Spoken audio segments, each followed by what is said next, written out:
أما بعد فأعوذ بالله من الشيطان الرجيم بسم الله الرحمن الرحيم والعصر إن الإنسان لفي خسر إلا الذين آمنوا وعملوا الصالحات وتواصوا بالحق وتواصوا بالصبر.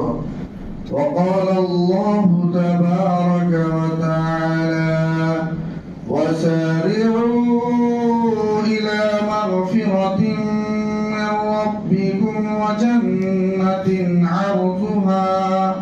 عرضها السماوات والأرض أعدت للمتقين. وقال النبي صلى الله عليه وسلم من تشبه بقوم فهو منه. صدق الله مولانا العظيم. اللہ کا بڑا فضل و کرم ہوا. اللہ رب العزت نے ہمیں اور آپ کو جمعے کے دن جمعے کی نماز پڑھنے کی توفیق عطا فرمائی، مزید احسان و کرم فرمایا. جمعے سے پہلے دین کی نسبت پر دین کی باتیں سننے کا موقع فراہم کیا. یہ خوش نصیبی اور سعادت مندی کی بات ہے. ہم نے قرآن مقدس کی تلاوت کی. اللہ نے قسم کھا کر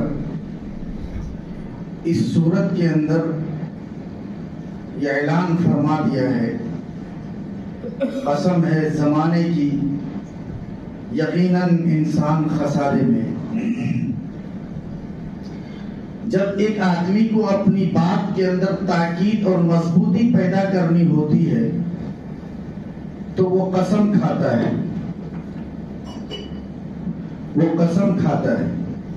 قسم کھا کر وہ اپنی بات کے اندر مضبوطی اور تاکید کی مضبوطی پیدا کرتا ہے، تاکہ جو وہ بات کہہ رہا ہے ان کا کہنے کا مقصد یہ ہے کہ میں جو یہ کہہ رہا ہوں یہ 100% گارنٹی کے ساتھ ہے. اللہ تو سارے بندوں کا مالک ہے، وہ خالق ہے، وہ ستار ہے، وہ غفار ہے، وہ مالک ہے، رازق ہے. اگر انہوں نے اعلان کر دیا تو وہ بات تو 100% یقینی ہے. سورہ عصر کے اندر اللہ نے اعلان فرما دیا، قسم ہے زمانے کی یقیناً انسان خسارے میں ہے. مگر اللہ نے ان لوگوں کو مستثنی کر دیا، ان لوگوں کو الگ فرما دیا جو ایمان والے، مگر وہ لوگ جو ایمان لائے اور نیک عمل کیے. وَتَوَاصَوْا بِالْحَقِّ، اور حق کے ساتھ جمے رہے. وَتَوَاصَوْا بِالصَّبْرِ، اور صبر استقلال کا پتھر اپنے سینے پر رکھ کر رہے، صبر کے ساتھ رہے. سارے کے سارے آدمی خسارے میں ہیں مگر وہ لوگ جو ایمان لائے اور نیک عمل کیے، اور اگر اللہ کے طرف سے کوئی حالات آتا ہے ان پر صبر کر کے رہے، اور حق بات یعنی جو حق ہے زبان سے استعمال کرنا، لوگوں کے لیے ہو یا اپنے لیے ہو یا اپنے رشتہ دار کے لیے ہو، اپنی زبان کا استعمال کرنا یا اپنے حقوق کو لینا یا دوسرے کے حقوق اپنے سے متعلق ہے تو ان کی ادائیگی کرنا، تو وہ لوگ یقیناً کامیاب ہیں. آج اس دور میں جن چیزوں کا ہمیں کاپی نہیں کرنا چاہیے، جن چیزوں کو کرنا نہیں چاہیے ان چیزوں کو ہم کرتے، اور جن چیزوں کو کرنا چاہیے ان چیزوں کو نہیں کرتے. مغرب کی ساری چیزیں، انگریزوں کی ساری چیزیں ہم لوگوں نے اپنی زندگیوں میں اتار لیا ہے. حتیٰ کہ اپنی پیدائش سے لے کر قبر کے مرحلے تک آج ہمارا ایک معاشرہ ہے جو انگریزوں کے طریقے پر روش اختیار کیے ہوا ہے. مسلمان جب تک اس روش کو نہیں بدلے گا کبھی ناجے اور کامیاب نہیں ہو سکتا ہے. پیدائش ہوتی ہے، اگر بیٹا ہوتا ہے تو مٹھائیاں تقسیم کرتا ہے، بیٹیاں ہوتی ہیں تو منہ نیچے لٹک جاتا ہے. یہ کیا ہو رہا ہے؟ اس کا مطلب ہے آپ کو قرآن اور حدیث سے کوئی سروکار نہیں ہے، قرآن اور حدیث سے کوئی واقفیت نہیں ہے. اللہ کے نبی صلی اللہ علیہ وسلم کی سیرت پر آپ کے کوئی نظر نہیں ہے.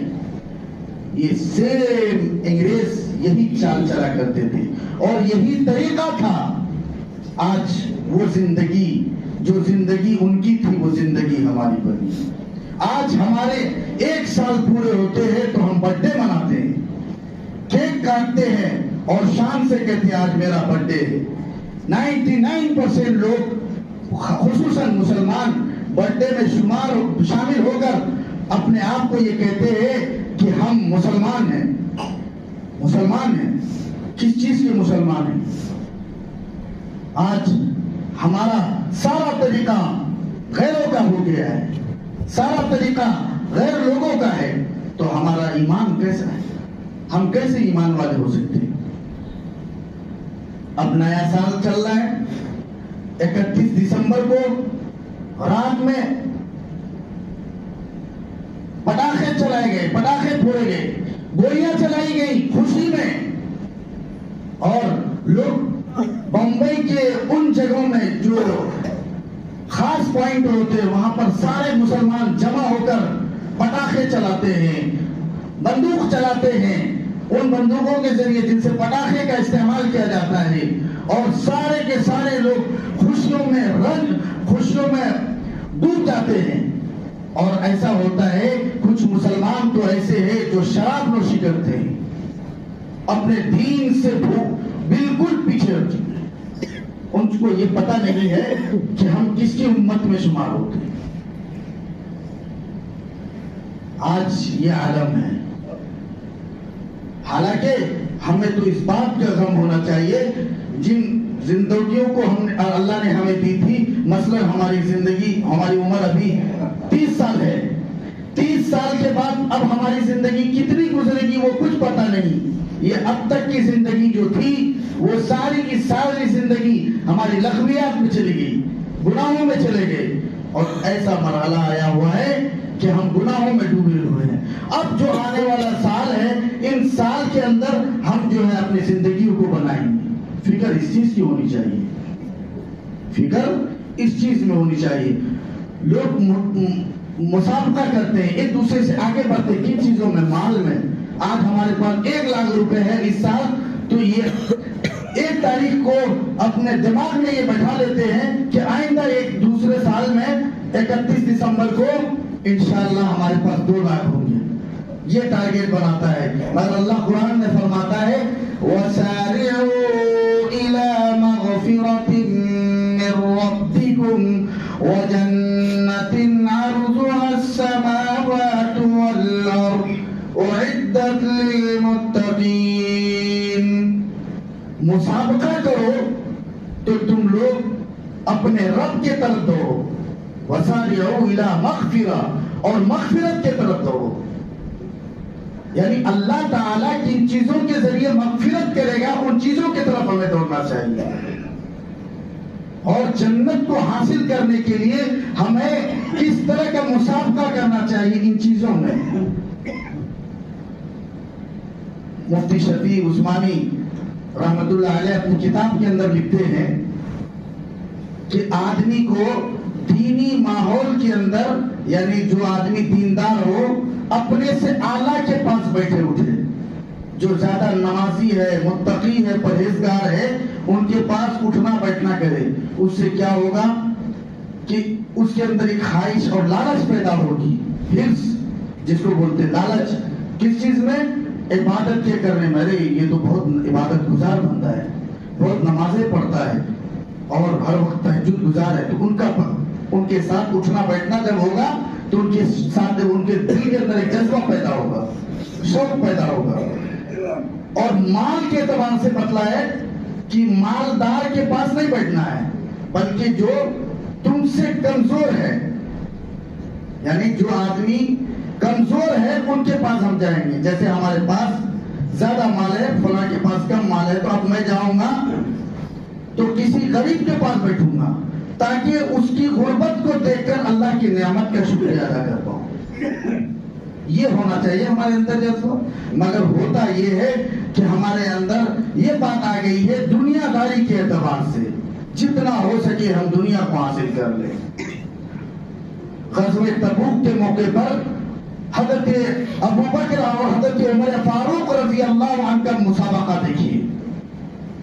ایک دوسرے سے آگے بڑھ کر کس طرح مقابلہ کر رہے ہیں اللہ کے راہ میں خرچ کرنے کے لیے.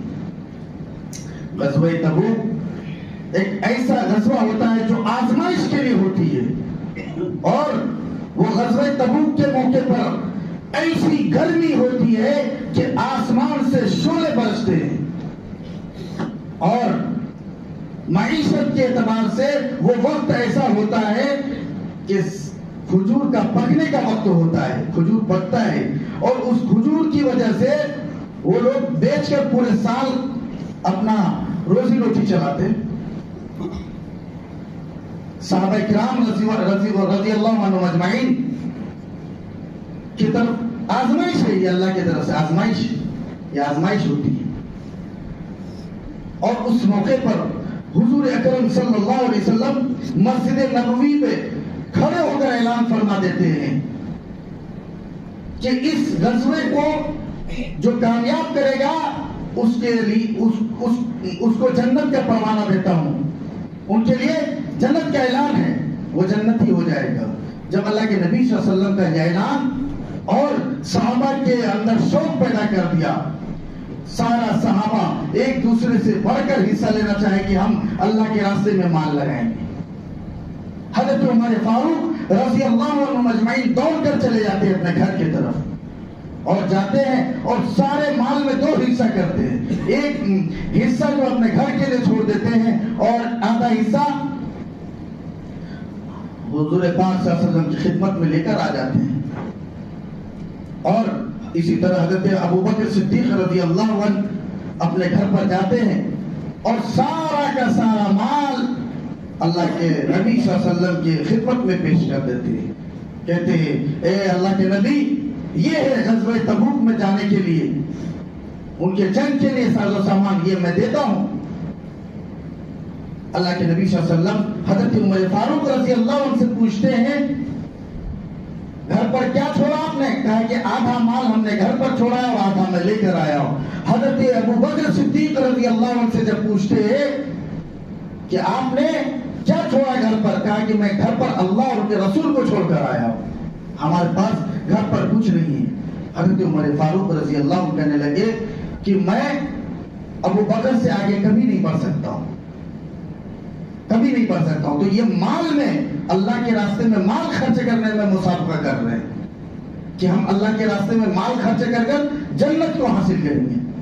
مگر آج مال بنا کر ہم جہنم کو خرید رہے ہیں، ہمارے اعمال خراب ہوتے جا رہے ہیں. آج ہم اور آپ غور نہیں کرتے، ہمارے زندگی کے جو مرحلے گزر چکے ان سارے مرحلے میں اللہ کے نبی اللہ کے حکم کی نافرمانی کرتے ہوئے ہم نے گزار دیا. مگر ہم آج سے یہ عہد کر لیں کہ ہماری آنے والی جو زندگی ہے ہم ان زندگیوں میں صحیح طور پر عبادت کریں گے. یہ رجب کا مہینہ چل رہا ہے دوستو، یہ اشہر حرم میں کہا جاتا ہے. یہ رجب کا مہینہ شروع ہو چکا ہے. اس مہینے سے اللہ کے نبی صلی اللہ علیہ وسلم تیاریاں شروع کر دیا کرتے تھے. کس چیز کی؟ رمضان کی. جب کوئی شادی بیاہ ہوتی ہے تو اس کی تیاری کرتے نا بہت دنوں پہلے. کچھ لوگ اگر بمبئی میں ہیں، ان کے رشتہ دار گاؤں میں، تو ان کو 1-2 مہینہ پہلے بلا لیتے ہیں، چاہے کرائے پر روم لینا پڑ جائے. ان کو رکھ کر تیاری کرتے ہیں، شاپنگ کرتے ہیں، خریدتے ہیں، تیاریاں کرتے ہیں کیا کیا کرنا ہے اپنے کو. اور اگر گاؤں میں شادیاں کرتے ہیں، گاؤں میں دیکھتے ہوں گے پورے ایک دم سجایا جاتا ہے، تو وہ چیز ایک تیاری کرتے ہیں، فکر ہوتی ہے. اسی طرح اللہ کے نبی صلی اللہ علیہ وسلم رمضان کے آنے سے پہلے تیاریاں کرتے تھے. اور یہ دعا پڑھ لیجئے آپ بھی اور میں بھی پڑھتا ہوں. اللہم بارک لنا فی رجب و شعبان وبلغنا رمضان. یہ دعا پڑھتے تھے. اس لیے یہ دعا کا ترجمہ کیا ہے؟ اے اللہ رجب اور شعبان میں ہمارے لیے برکت عطا فرما، برکت عطا فرما، اور ہمیں رمضان تک پہنچا، تاکہ رمضان میں جو ہے ان گنت لوگوں کی مغفرت ہوتی ہے، بے شمار لوگوں کی مغفرت ہوتی ہے. لوگ گناہ بھی کرتے ہیں مگر اللہ رب العزت معاف کر دیتے ہیں. رمضان، اس رمضان کو پانے کے لیے اللہ کے نبی صلی اللہ علیہ وسلم یہ دعا کثرت سے پڑھتے تھے. کیا دعا ہے؟ اللہم بارک لنا فی رجب و شعبان. سب لوگ پڑھیے. اللہم بارک لنا فی رجب و شعبان وبلغنا رمضان. یا اللہ ہمارے لیے رجب اور شعبان میں برکت عطا فرما اور ہمیں رمضان تک پہنچا دے، تاکہ وہ جو رمضان کا مہینہ آنے والا ہے اس مہینے میں ہم کثرت سے عبادت کر کے اللہ رب العزت کو خوش کر دے اور ہم اپنا ٹھکانہ جنت میں بنا لیں. یہ مہینہ آتے ہی اللہ کے نبی صلی اللہ علیہ وسلم کے چہرے کا رنگ بدل جایا کرتا تھا، فکر ہو جاتی تھی، بستر چھوڑ دیا کرتے تھے، بستر پر نہیں ہوتے تھے. اور اما عائشہ رضی اللہ عنہ راتوں کو ڈھونڈتے کہاں ہیں، پتہ چلتا اللہ کے نبی صلی اللہ علیہ وسلم عبادت میں مشغول ہے. تو یہ ہے تیاریاں، فکر. جب کسی چیز کی فکر کی جاتی ہے تو اس کے اندر تقویت آتی ہے، تقویت، مضبوطی آتی ہے.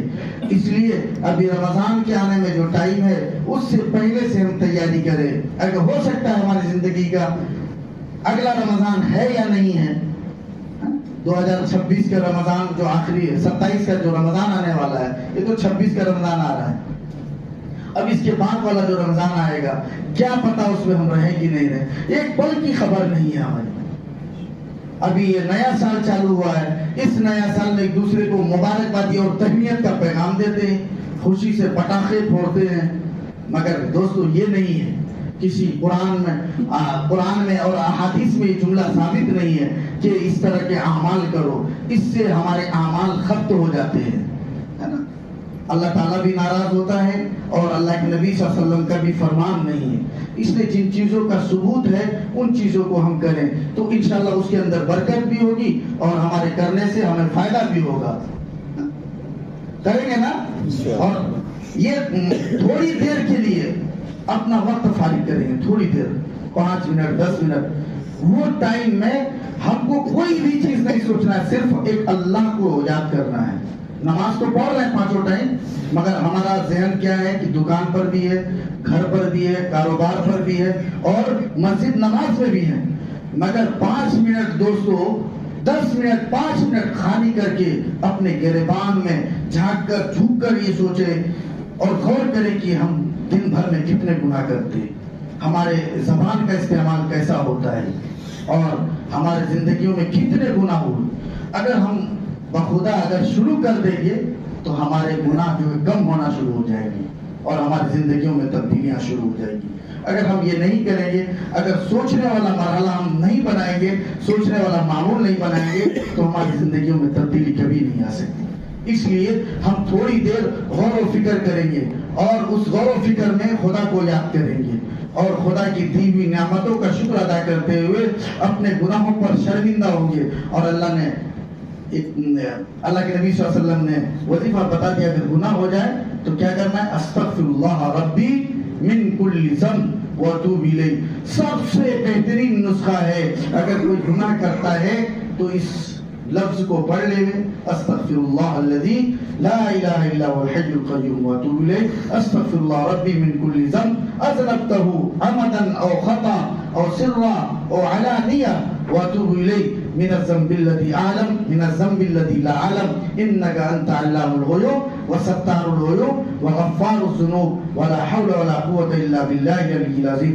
جتنے بھی چھپ کر گناہ کیے ہوں یا اعلانیہ گناہ کیے ہوں، جان کر کیے ہو یا بجھ کر کیے ہو یا بھولے سے کیے ہو، وہ اللہ رب العزت ان کے گناہوں کو معاف فرما دیتے. اس لیے استغفار کی کثرت کیجیے. کریں گے سب ساتھی؟ اللہ تعالیٰ ہمیں اور آپ کو کہنے سننے سے زیادہ عمل کی توفیق عطا فرمائے. ساتھی سنتوں سے فارغ